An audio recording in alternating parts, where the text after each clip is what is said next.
নতুন বছৰ প্ৰথমটো ভিডিঅ' আপোনালোকৰ আগলৈ আগবঢ়াই দিছোঁ। সকলোকে নৱবৰ্ষৰ শুভেচ্ছা থাকিল সকলোকে। আৰু আমি আছোঁহি আজি তেলিকলা গাঁও গোহিন্দ গগৈ ঘৰ, মোৰ দদাই হয়। আৰু আমি সকলোৱে পাৰ্টি খাব আহিছোঁ দদাই ঘৰত।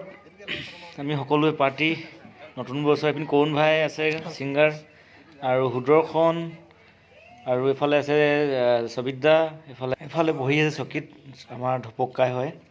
আৰু আমি সকলোৱে দদাই ঘৰত পাৰ্টি কৰিম, আৰু মিউজিকৰ লগতে গান বাজনা সকলোখিনিৰ লগতে। যদি আপোনালোকৰ মিউজিক ছিষ্টেম যদি লাগে আমাৰ দদাইক কণ্টেক্ট কৰিব পাৰে। যদি আপোনালোকক বোলে গোটেই ছিংগাৰৰ পৰা আদি কৰি সকলোখিনি মিউজিচিয়ান লাগে, তেতিয়াহ'লে কণ্টেক্ট কৰিব পাৰিব। যদি মই ডিছকাউণ্ট নম্বৰখিনি দিম, মোৰ নম্বৰ দিয়া থাকিব, গোহিন্দ গগৈ নম্বৰ দিয়া থাকিব, আমাৰ মিউজিচিয়ান সকলো ব্যক্তিগত নম্বৰ দিয়া থাকিব, আপোনালোকে কণ্টেক্ট কৰিব।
Thank you.